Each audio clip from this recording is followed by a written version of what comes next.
why would we want thermal imaging in a ghost hunt? Right, we're looking for cold spots, like literal cold spots. It's the old adage that ghosts make the hairs stand up on the back of your neck. That is a thing. So Isaac's like, oh man, this is getting serious. So he's freaking me out over here, just so you guys know. He hasn't said a word yet. But you guys should be able to see me in there. I'm the red, orange, and yellow guy. So if you were a bridal party, I would be the hottest thing inside the video right now. But none of you are drunk or a bridal party. But with that, I make that point on purpose because I want you to remember the red, orange, and yellow is warm. That means black and blue are cold. We're looking for those to either take shape or to start moving on their own. When I say taking shape, I want a head, shoulders, moving arms and legs. Like that's what we've caught with this guy in the past, and it is a full apparition. Does this capture something every night? Not necessarily. However, if we're not recording, we're not going to capture it. So love this camera because it is a FLIR. This is what firemen would use to actually help save people. So this is the real deal. This is not a phone app you guys can go home and download. But as great as that hardware is, the software sucks. So if we record for too long, we're going to lose footage. I'm going to be giving Aaron a few cues for starts and stops with all the video. Yeah. The start and stop is obviously the red button. Well, by the way, the cool thing for you guys on this video when you guys get it back is there's a blue dot that's bouncing around the screen. That's showing you the coldest spot in the frame at that moment. So I'm looking for 15 plus degree temperature drops. It is 81 degrees out here for us, so I'm looking at 66 degrees and colder when I'm doing spot checks for that particular very small area that may not be a giant blue blob on your screen. So 66 degrees, we're not going to find anything out here that's going to be 66 degrees that is from this earth, if that makes sense. It is too warm out here for sure. So the starts and stops.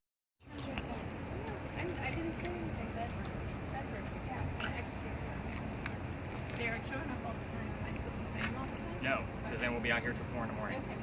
So every once in a while, like when I see like a look on your face, like what you have right now, I'm like, what are you hearing? Because you look like you're in shock, like, oh my God. So that kind of thing. So that was kind of the look that you had on your face. That's the reason why I asked you.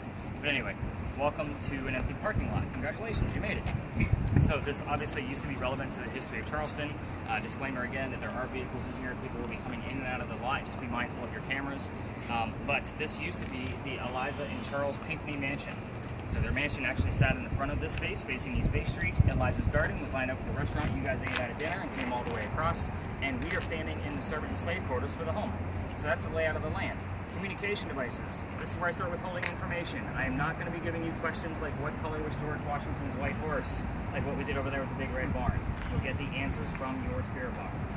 So, who the heck were Eliza and Charles Pinckney? First off, they had a son named Charles, they had a nephew named Charles. That's 3 different trucks. That's why we look for secondary clues. In the event somebody hears or sees the name Charles, I need to know which one it is. If that makes sense, why I look for those secondary clues, because all 3 of them are completely different from the other. And the son and the nephew were signers of the Constitution for South Carolina. That's a big deal for us, but I hate politics. We're going to move on. We're not going to talk politics. Yay. We're going to talk about Eliza. She has a much better story. Eliza married Charles at a young age according to today's standards. If you're going to ask her how old she was when she got married, do not expect numbers from the colonial days that she came from, like 12 and 14. Think of today's standards because the husband was over double her age when they married. Creepy age gap then, yes, thank you for the grimace, and a creepy age gap now. So just kind of giving you a clue, I guess is the right, term here. But anyway, she married him because her father was over in England, and he thought he was dying. He's trying to bring all his children home one last time so he could see them. Eliza didn't believe he was dying. She got married and stayed put. It's 1744. You don't get married in that particular year to get a green card. An 8.9? Nice. So that's your new base. Don't give me anything below that. So when she gets married, her father, she was right, Dad did not die. Instead, he starts sending her apologetic gifts to where we're standing right now. One of those gifts happened to be the plant seeds of indigo. If you're not sure what indigo is, it's a plant that makes blue dye that makes our blue jeans blue. That's what we use it for today. So some of you are wearing it tonight. When she got the seeds, she didn't know what to do with them. At least how to keep it cultivated, because it's not always hot here. Yeah, you definitely want to make sure that thing is always landscaped. So very good. YouTube doesn't like the flippies. So they all get compressed together, if you get my point. But anyway, and then she had to learn how to make the dye. Once she learned how to make the dye, she moved it to a cash crop plantation and then got a hold of her father overseas and told him the rice plantations here are going downhill. We're going to make a killing with the indigo. And we now have an international businesswoman during colonial times, which is something absolutely unheard of. So there's the boring business stuff of Miss Eliza Pinckney. Let's get into the weird stuff, because that's why you guys are all here. So what's going to happen is I'm going to give the 3 communication devices a series of questions to focus on. I want you to keep in mind that we have 3 communication devices, 2 cameras, and my voice recorder. Your answers can go anywhere. So Krista, if you ask a question like how old she was when she got married, it might come here, or Caitlin might hear it, or so forth and so on. It doesn't always go to just your device. So that's why we do it this way with multiple communication devices. Your TV shows, we normally put up one spirit box, ask a question, and wait 5 minutes, then commercial break. Kind of get my point. This is why I love to use multiple communication devices. So we'll actually start with your specific device because it's a lot different than theirs. See, your device obviously gives us specific words. So what we've seen in the past from this is Eliza was the second wife named Eliza from Charles back to back. The first wife died in January. 5 months later, he marries the one we just talked about. So kind of a jerk move or a smart move, depending on what kind of guy you are. Yeah. Ironically, both Elizas have a maiden name that starts with the letter L. Figure out which Eliza we're dealing with. I'm also going to give you and you'll get the maiden name. We've seen both of them show up there in the past. I'm also going to give you the marriage questions, so that's how old Eliza was, or Charles, or how long their marriage lasted. So I will tell you that it lasted until Charles' death, and she remained a widow. This is a true love story. Please do not poke the bear in here when it comes to the marriage, and we're not going to be asking anything about her children. I will explain her children before we leave the space. Please do not poke the bear. We are too close to a tragedy date in the family, and we noticed that last month because it was in the month of June. So we're going to stay away from it for a few more weeks just out of respect. So, Sophie, with yours, let's see, what are we going to go with yours? We're going to keep yours nice and simple. The mansion's not here anymore. What happened to it? When did that happen? Go for it. 11.8. Okay, there's a new base. 8.9, 11.8. And then we had a 5.9 over there. I still didn't write down. So if you get the what happened to it, we normally get 2 or 3 numbers of the date. So that's the when. So kind of keep that in mind. But everybody else could be hearing those numbers as well. And we never know where it's going to go. So yours are nice and simple. You guys are a little bit more experienced, it seems like. So you're going to get her death. So she's pretty open about talking about it. She'll tell you how old she was, what she died from, where she's buried, and which president was a pallbearer at her funeral. So the 4 major questions that we normally get wrapped around that. Let's see. Now what do you got? 22.4. Holy cow, we need to explain what he's got going on there. So Chris is like, yes, please do. Yep. All these numbers don't make any sense. So let me kind of get these down pat real quick. So 5.9 on kind of the other side.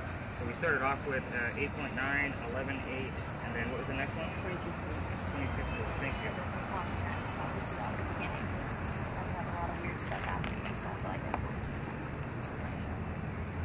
me and my mother both. Okay. Well, maybe Sorry. you'll get some messages through what you're actually working with. Yeah. So we'll kind of see how this goes. So the EMF detector that Isaac is using, if you were to actually place that behind your TV set, you're going to get a reading of about 40 to 60 milliamps. So that kind of gives you an idea of how much electricity your TV set's off. Now, as far as your microwave that's running, heating up your food, about 150 to 170. The highest I've ever seen that device go in my 11 years of ghost hunting has been in this location. Keep in mind, I don't just hunt in Charleston. So it went all the way up to 214 milligauss. It's like putting your head inside the running microwave. The average spike for this location is between 18 to 22, 5 out of 7 nights a week. So we never know where it's actually going to spike up, but you've obviously already given us a 22 point something. So your baseline is going to be 20 at this point. Once we reach 25, that'll be your base moving forward through the rest of the time that we're here. So kind of keep that in mind. I am actually excited about this, so just keep in mind, this is me excited. I'm not Zach Bagans, where ghosts are haunting me and possessing me and all this stuff he does on TV. So this is me excited so far. What are the last 3 words that we have that came out of your device before you? Tip, past, and listen. Interesting. Have you heard anything? Or you've been focused on me? No, I've been listening, but there really hasn't been anything significant. Sophie, anything from you? Higher. Higher? Yeah. The number's gonna go higher.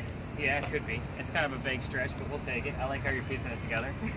So we are going to spread out in this location. Cameras especially are not going to go in between vehicles or near vehicles whatsoever. But basically Isaac's going to know where all the hotspots are. 23. So he's obviously going to know where all the hotspots are. Last night, and I only do 1 round robin in here simply because I keep it brief with Miss Eliza. I'll tell you that this was a space I was looking to retire just because I was getting disrespectful people in here and getting disembodied voices on there that were kind of giving us 23 and what else? 25.2. 28.4. Wow. So those disembodied voices were like, please just leave us alone, and it was going over 13 different radio stations.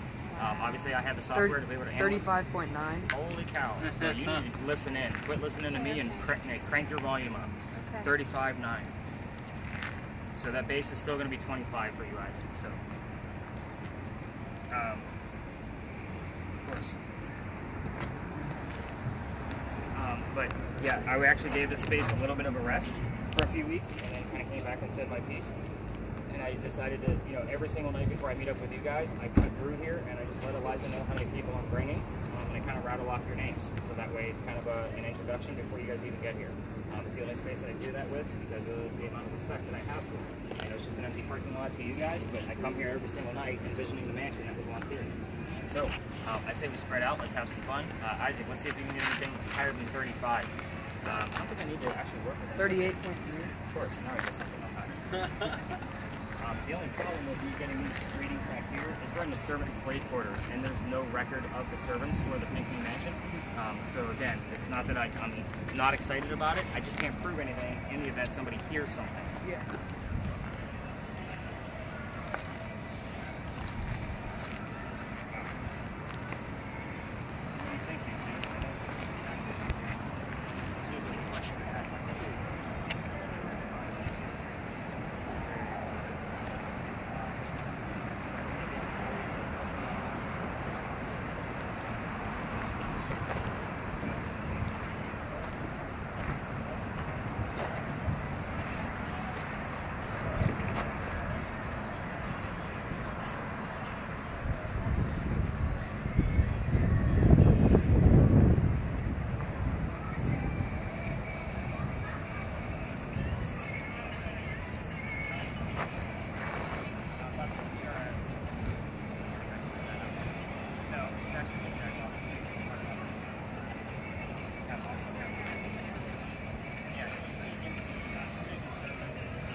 What? I want to see what it looks like.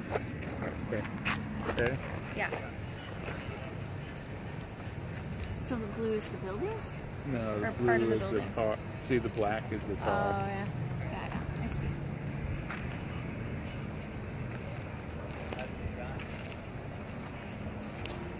We were just talking about the moon, were we not? You just heard the word moon. What do you got on your end?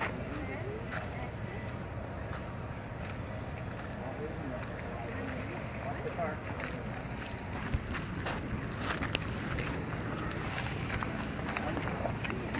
I don't know that she would have painted the fingers here. She may have, but I don't see that as being a thing. I really don't. It's weird. I don't think I've ever seen that term. Remember me. You're trying to remember this, Eliza. Okay, anything yet?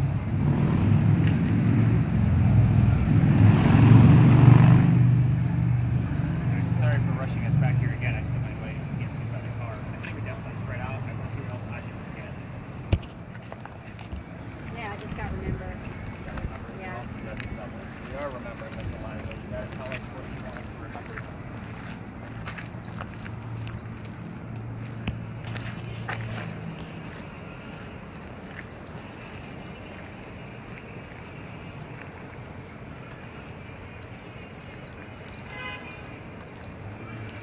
Yeah, you got kind of the gist on that guy, right?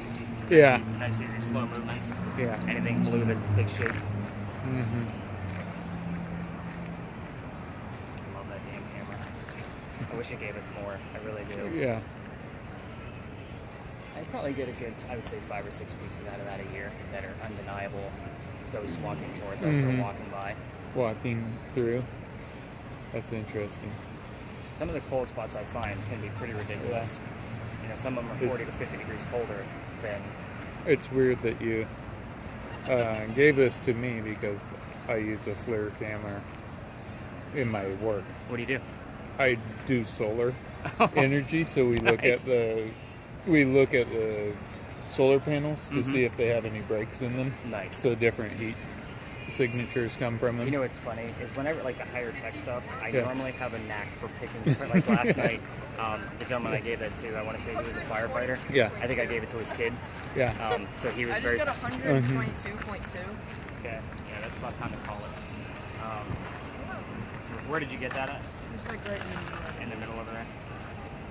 Yeah. We're gonna see if you get another triple digit like that. We're gonna call it for sure.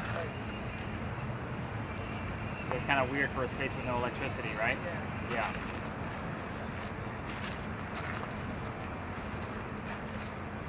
So my next study, because I'm working on moon phases right now, wrapping that up, is going to be K-index.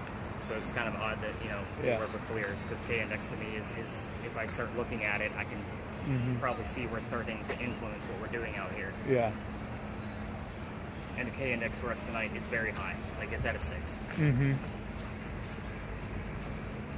But yeah, I have a knack for picking that for.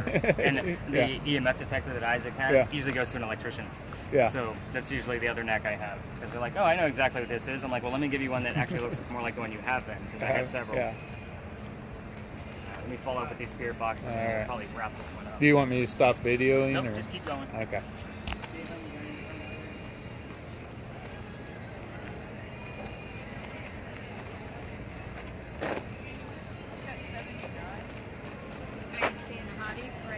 I'm seeing a hottie. You're actually pretty cool.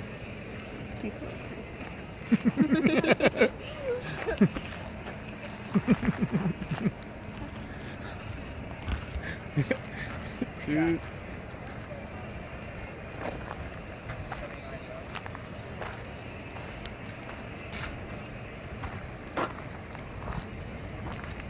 Those are getting a little high for my comfort zone. So we're going to go to the exact point where we started, away from this dumpster, so we don't have to sniff it while we're going over the answers. When you say your comfort zone, why? I don't know. I'm like, big air. Gotcha.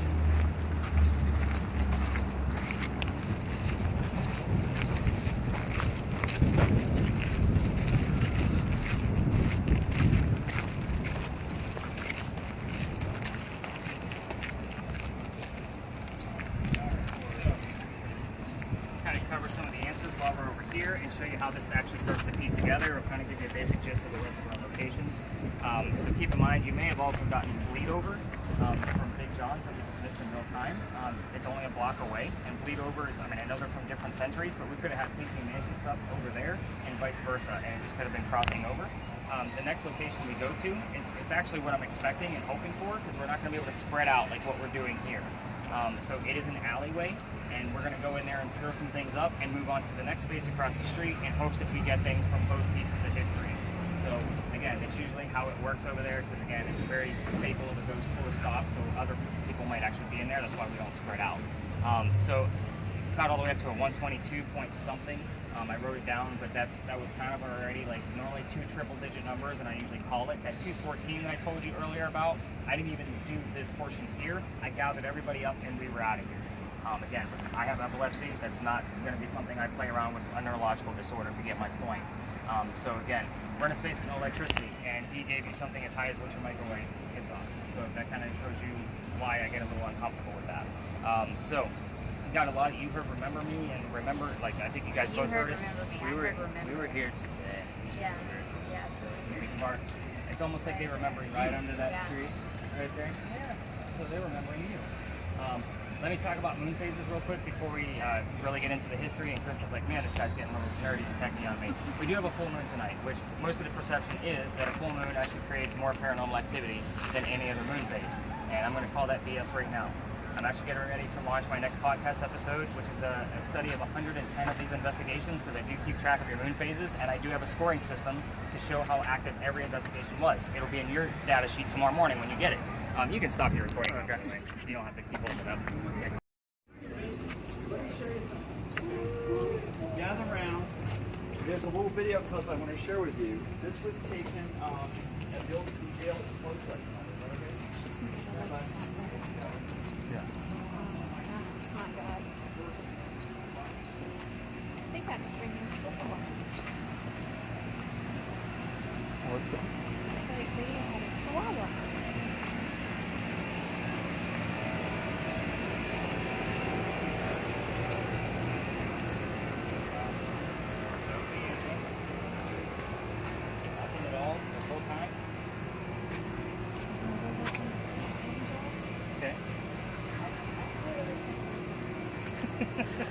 Krista, give us the last 4 or 5 terms you got.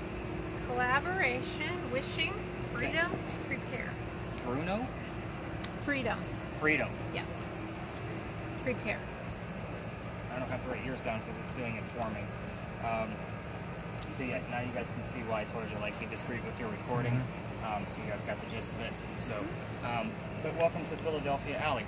Every tour comes down here. It's a staple for every single ghost tour, just so you know. We're all going to be talking about the same thing, only I'm going to give you a little bit more detail because you're ghost hunting. You guys are going to need those details for when we go over to the next location at the next space.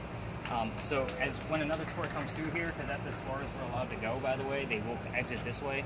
We'll just split the seas and let them pass through. What filter do you have on there? Go ahead and swipe. Go ahead and stop the recording, and then swipe left until you get to. There you go. We want that one. The reason why is because when I use a night vision cam, it's like a phasm cam. It's a infrared. It shows up purple, so I just try to make sure like the difference of the cameras is very easy to spot. But yeah, that's basically. I need to try to keep everything kind of central. So what I'm looking for in this guy, because there is so much foliage, is down the center. So if there's literally no human that I can see down there, I'm looking for anomalies that are showing up in the center of the alley instead of on the sides, in the bushes and the leaves and all of those extra things. Now, Philadelphia Alley used to be called Dueler's Alley. That's why everybody comes down here. So again, every tour tells the same story. I'm going to give you the same story, just a little bit different. A doctor moves down here from Rhode Island. His name is Dr. Joseph Brown Ladd. For those of you listening on your spirit boxes, if you hear the song Brown Eyed Girl, it's not coincidence. So you guys are getting the gist of like how the things you listen to.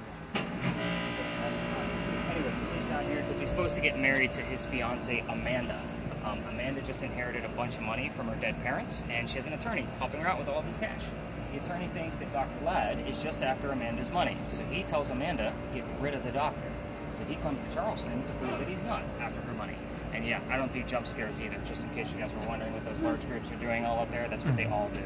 They do these theatrical whatever. So yeah, this way you guys know you're not going to be missing out on anything. But anyway, he comes to Charleston, and as he's coming into town, the coachman that brought him in set him up to be robbed and killed. It wasn't a good start to his stay in Charleston.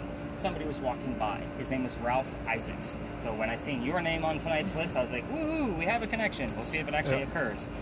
So I'm going to stop on Ralph for just a second because he has the same initials as where the doctor came from. So the letters RI were showing up on our spirit boxes all the time. So to verify that, I bought a new device, and it's basically a digital Ouija board, which obviously gives you letters based on EMF detection. We've had it several times while I'm giving Ralph's part of the story, so take that for what it's worth. We're not using it tonight because I thought it's a little bit more elaborate for the group in front of me, for you guys, so I was kind of like, yeah, let me hold back on that. But anyway, well, somebody's having a good time over there, right? Sorry about that. That's not something I can control, but we stopped here for the gate on purpose, so I'll get to that in a minute.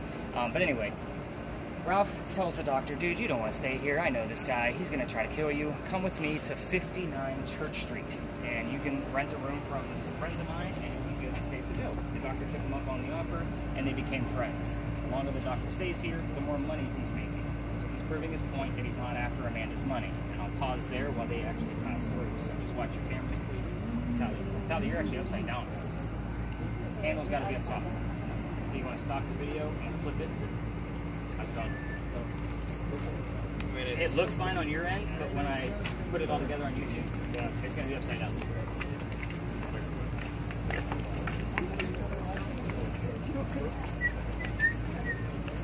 Just making it.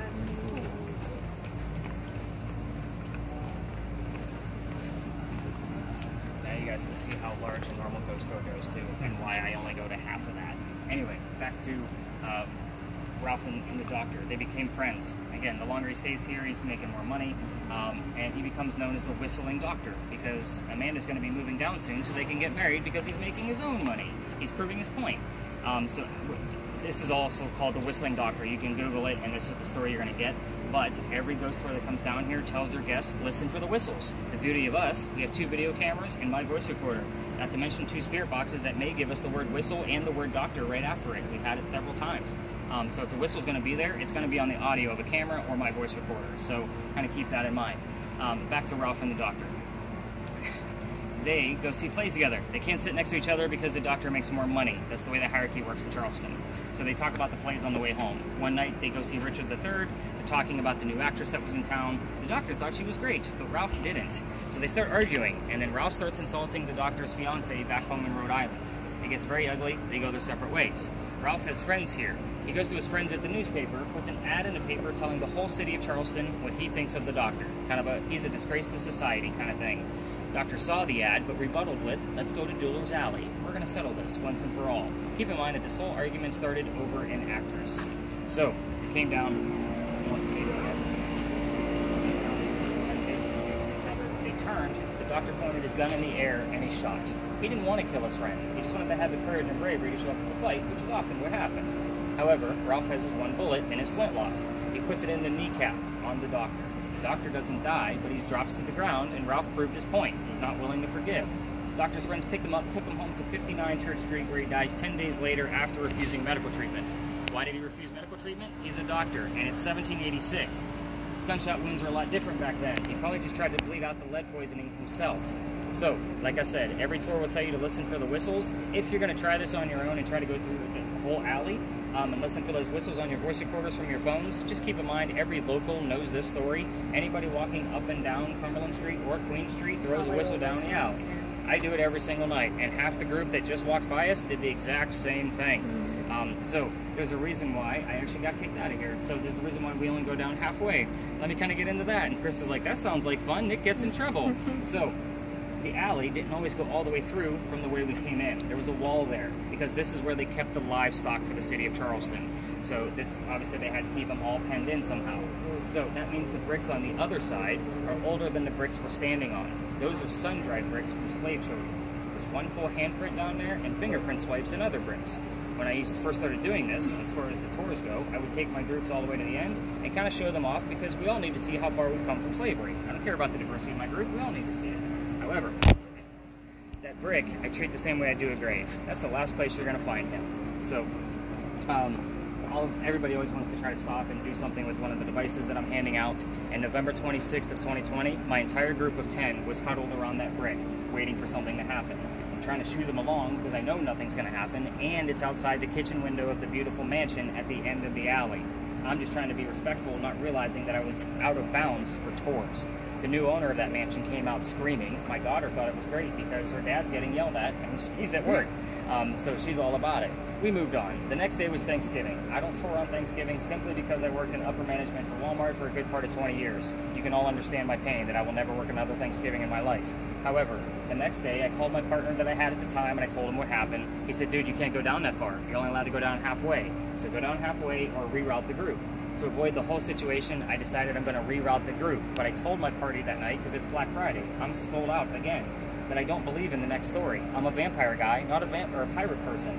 Obviously, we're talking about pirates next. So, before we left, somebody hears the name Anne on a spirit box. I didn't tell them which pirate we were going to be investigating. The famous female pirate Anne Bonny. So I went, okay, maybe we have something going on. We get over there, I told them what little bit I did know about pirates at the time, because obviously not time to research, but somebody else, here's the number 300.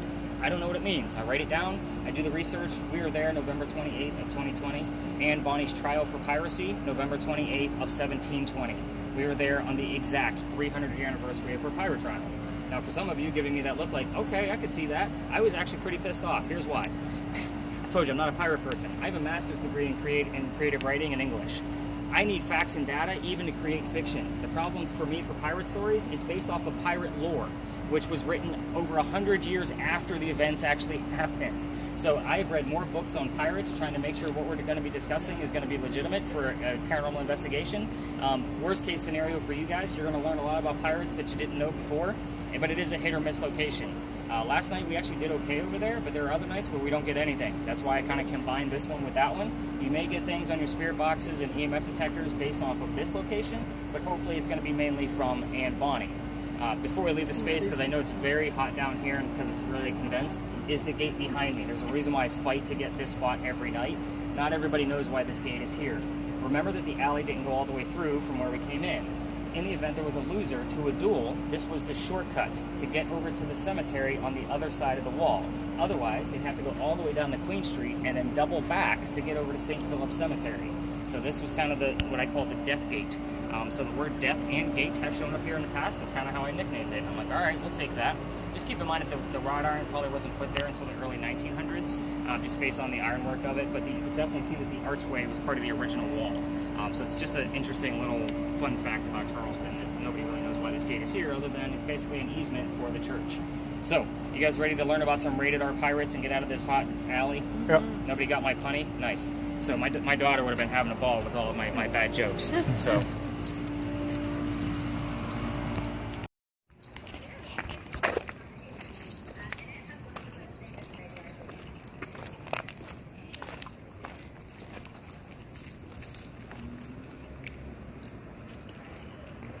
Sorry that I kind of rushed us over there, but it's hot in that alley.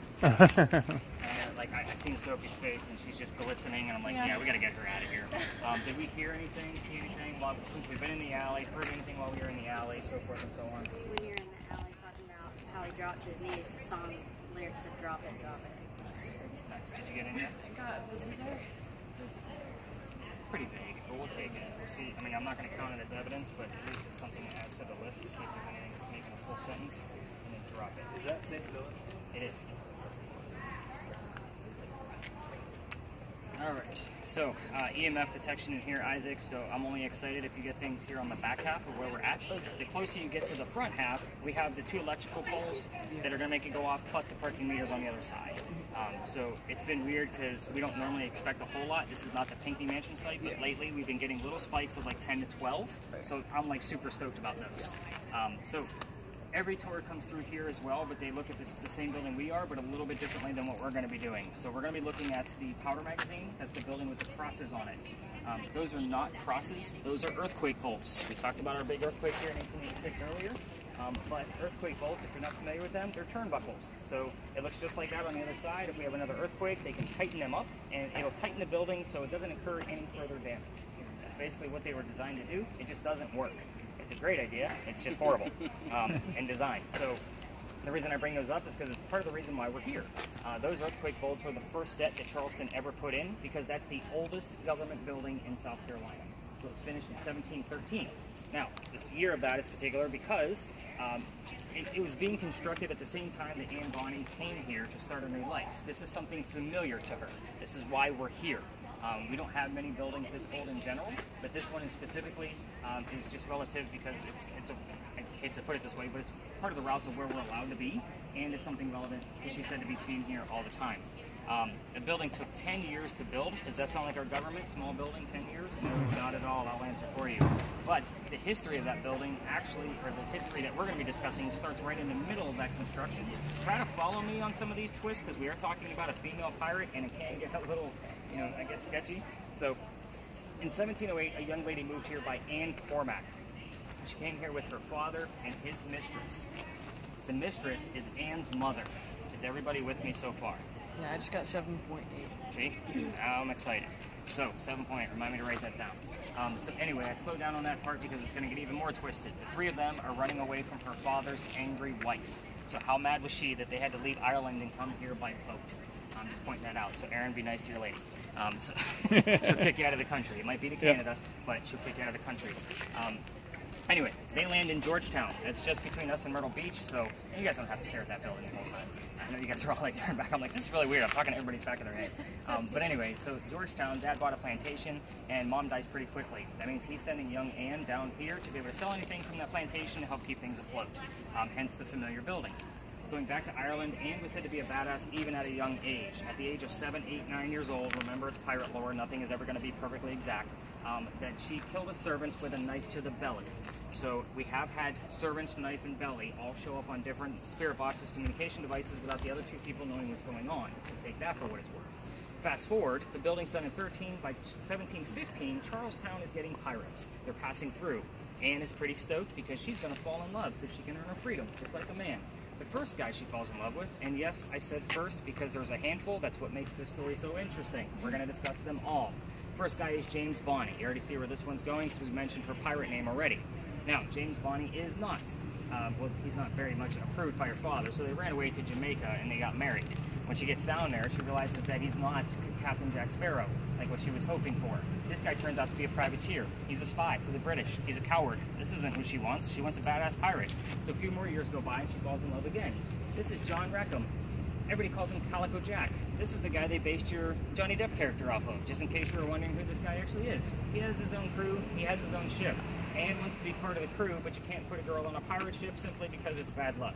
Normally I throw that question back to you guys to make sure who's paying attention, but we got kids in the audience and we don't need raunchy answers coming back. So, like, why can't you throw a girl on a pirate ship? But anyway, he makes a deal with her. If you dress like a guy and look like the crew, then you can be part of the crew, but you're going to be a female in my quarters. She's okay with this because Dad used to cross-dress her as a boy apprentice back home in Ireland to hide her from his wife. She gets it. It's a man's world. Most of us are adults here are going to get the rest of this, but put two and two together. She's a female in his quarters. She's eventually going to get pregnant. You can't have a pregnant pirate dude on the crew. They're going to get rid of Jack as captain because he let a girl on the ship. So they'll vote him off. He drops her off in Cuba before she starts the show and says, have the baby here, come back later, we'll figure it out. She goes and has that baby, but returns without a child. We have no idea what happens to the baby, by the way. None of my research has ever found it. She also comes back dressed as a female. This makes Jack angry. It's because everybody's going to now know he let a girl on the ship. While she was gone giving birth, he captured another pirate crew. They're down below deck, and Anne's going to go flirting, because that's who Anne is. We're on guy number 3. Guy number 3 turns out to be a female, dressed like a guy to be part of the pirate crew that Calico Jack just captured. So now we have 2 females, just like males, on the same ship. Her name is Mary Reed. She went by Mark Reed to become a pirate. We have gotten both of those names at this location. So her and Mary became friends, possibly lovers. We're not going to really know for sure, but the British find out where they are and send a fleet of ships to take down one pirate ship. Anne and Mary, rumor is, that they were the only 2 pirates not drunk enough to come up and fight with 1-bullet flintlocks, because they don't know how to use cannons yet. They haven't been pirates for very long. Obviously, 2 ladies with 1-bullet guns are not going to work out very well, so they get arrested. And as they're being arrested, she looks at her captain, her beau, and says, Jack, I'm so sorry to see you here, but if you would have fought like a man, you wouldn't be hanged like a dog. The word dog shows up on your spirit boxes quite a bit. The judge wants to see the 2 men, quote-unquote, that fought back so valiantly on their own.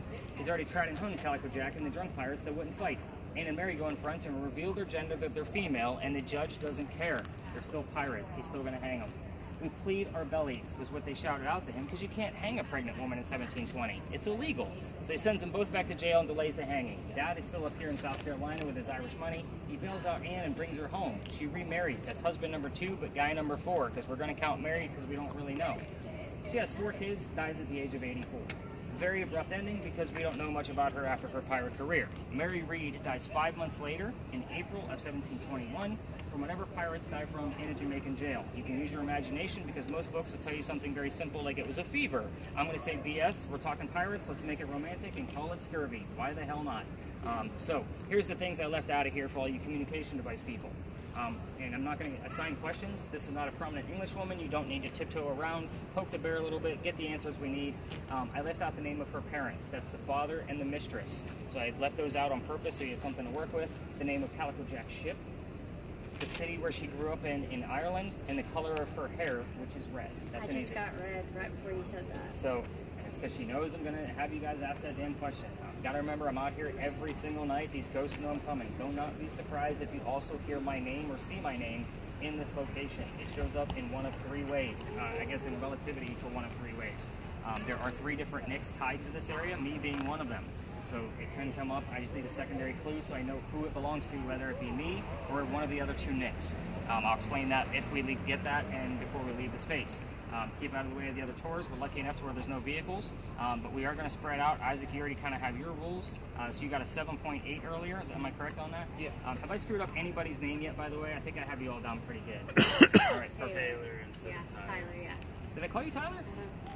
I'm so sorry, dude. I didn't mean to. Interesting. All right. First time it was perfect. Yeah. Because it's in my brain as Taylor, so I'm so sorry. All right, let's spread out. Let's have some fun. Let's do this. I must have said it to you both then. I'm like, oh shit. All right. I wasn't going to say it. It's close enough. It's not close enough. I want you guys following the grip all night.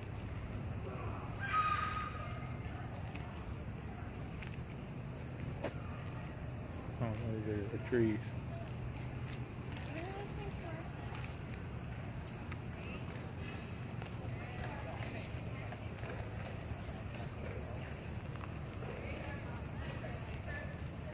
Oh.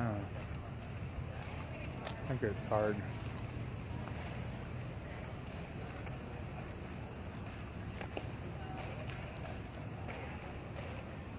chat.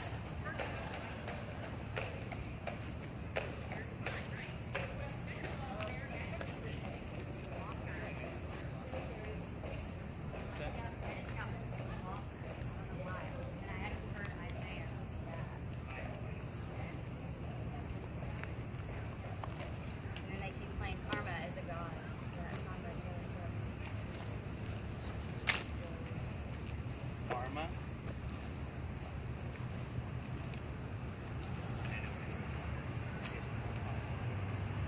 Just asked who a parent were. It's not. But there's like 15 stories on here. Sometimes I have to go a different route based on what you guys are hearing.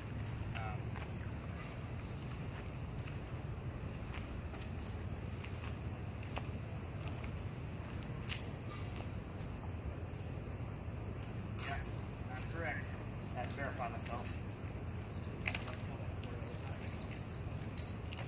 Sophie, you got anything? No, it's family and friends. Okay.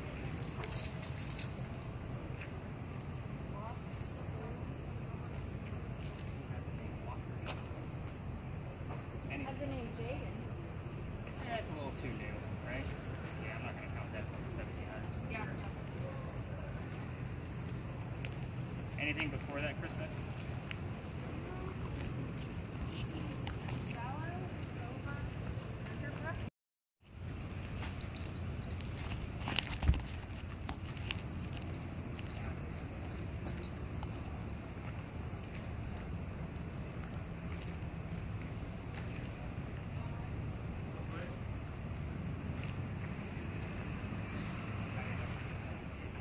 No words.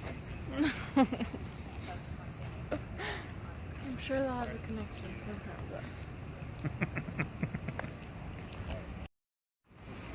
I'm supposed to be recording? Yeah.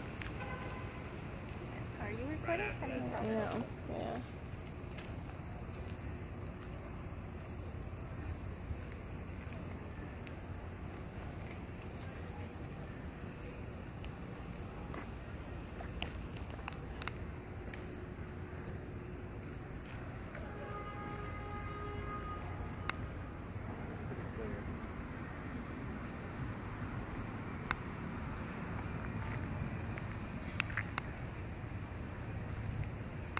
What do you hear, Dad?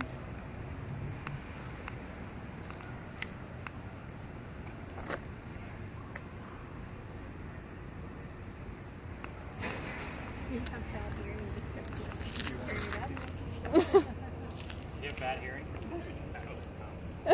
Yeah.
And that's how you heard it? 320?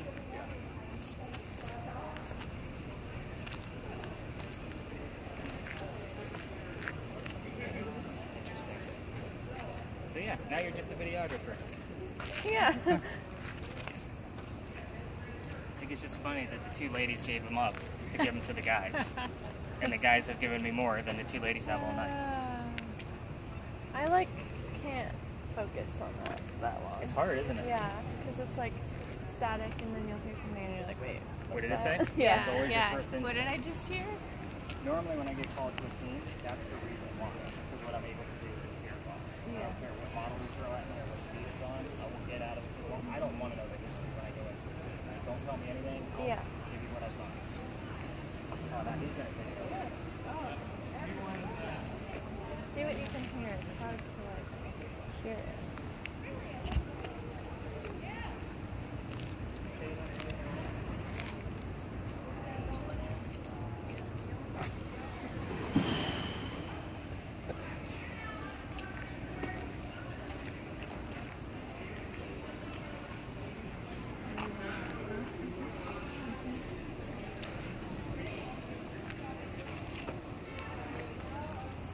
Have another hour.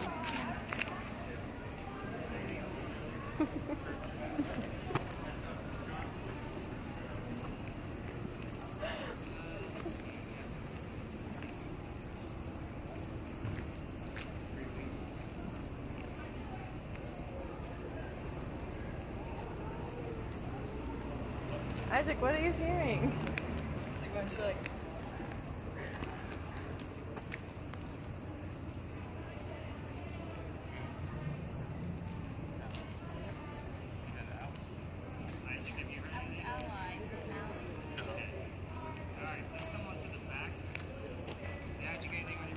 Nope.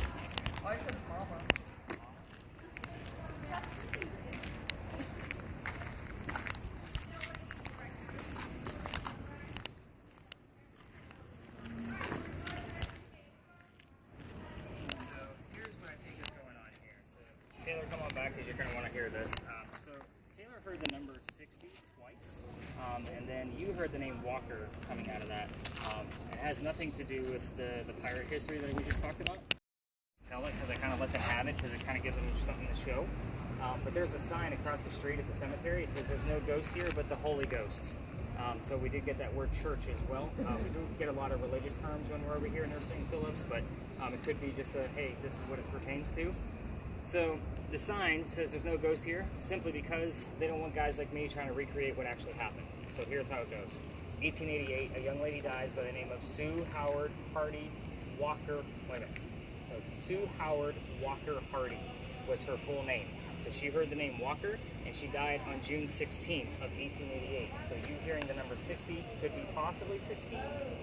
Again, without me hearing it for myself, it's going to be hard to determine, but you don't have the recordable one, so you won't be able to find it. So it is kind of a sketch. But with that said, 1987, 99 years later, a local photographer was taking pictures of all of our cemeteries, putting a book together, and he did capture a full apparition in one of his photographs. He sent it off to Kodak because it's 1987. He doesn't have the tech that we have now to be able to analyze photographs, and Kodak was able to authenticate the picture that it was taken from the camera that he said he did, and that it was not altered in any way.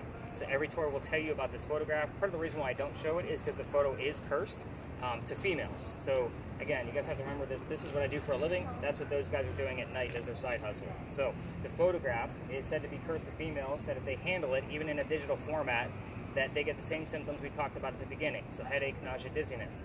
So when I give you guys the link for this, it will say warning cursed photo in link. So that way you guys can, not open it on your phones and your tablets. Use a computer or have somebody else show you. But pregnant females are said to not have a good pregnancy based on the gist of the story, because Sue dies 6 days after her stillborn child. So again, I'm not going to be the guy where somebody had a great vacation and 9 months later I cursed your family, if you're getting my point. So I'm going to show you guys the picture. You guys can huddle in a little bit. I will kind of go around. The only thing I'll ask is just don't touch the damn tablet.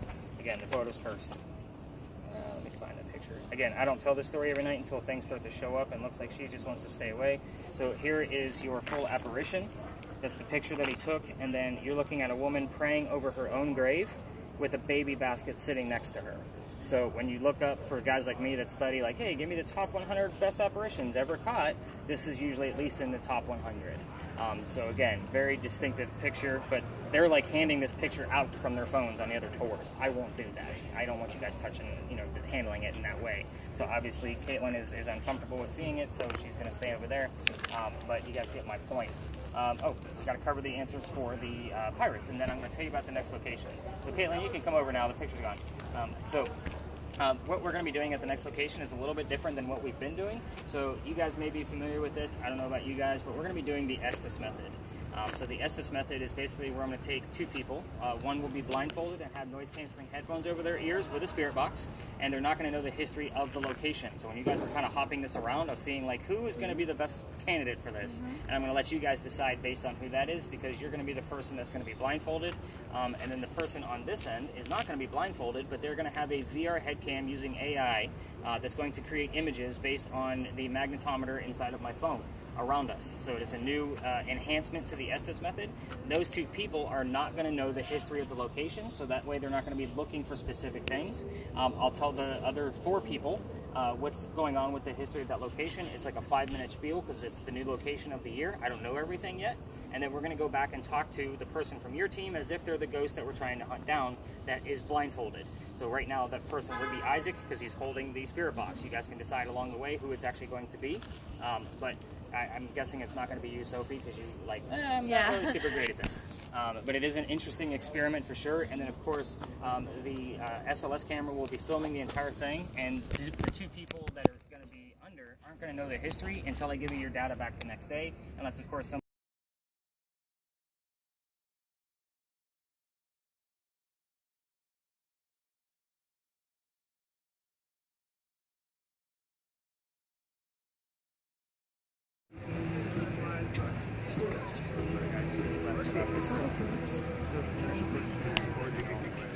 I'm not. I just.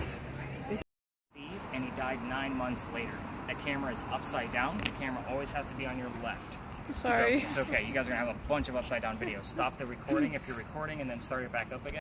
So it's very interesting that he was the one who volunteered, because I know your name is Caitlin. But again, same with the K in there. It's kind of like, maybe we'll have another connection. But at any rate, a few more years go by, and he's still not writing as much as what he normally has published and basically contracted to do. And his college friend realizes that, because he's also a writer. He says, go out to my cottage and you can work on the piece you're supposed to be working on and get caught up and leave Katie and the Morn back home with your parents. So he goes out there and he wrote his last words. His last words were beholder of brief mortality. And that basically translates to person of a short life.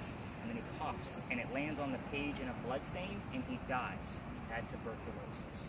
So that blood stain is what makes the story so interesting, because it looks like a man writing at his desk. They show this book one day a year at the Charleston Library Society. They call it the Blood Book, and you have to be a member of the society to be able to go see it.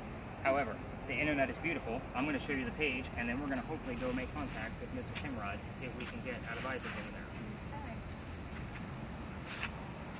By the way, Caitlin, your camera, part of the reason why we have it is because of this location. Somebody brought one of the big chunky ones here one night on my tour, just testing everything out, and we had a full 8-minute interaction inside the gate here of a person about my height. You guys can see definitely where there looks like a man writing at his desk. So that's the blood stain.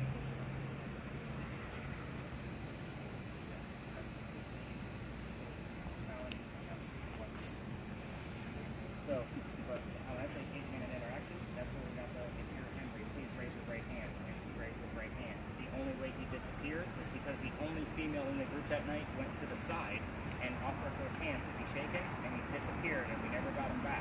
You have to remember the times he came from where it was probably disrespectful for a female to offer her hand that way, and that's why he wasn't coming back.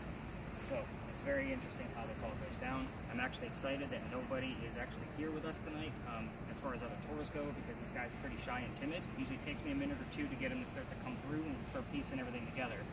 We will stay huddled in really tight to those two, because I don't want the other tourists to see me blindfolding people, if you guys get the point of that. And you're going to basically stay filming the entire time.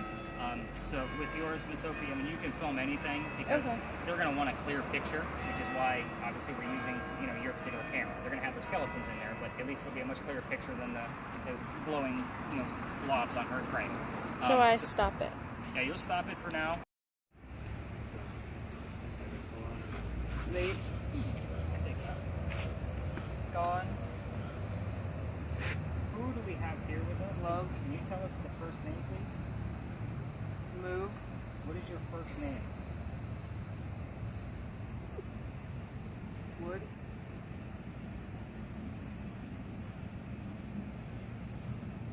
To the guy. Job. Done. Yes, we're asking about your job. What did you do for your job? Recording.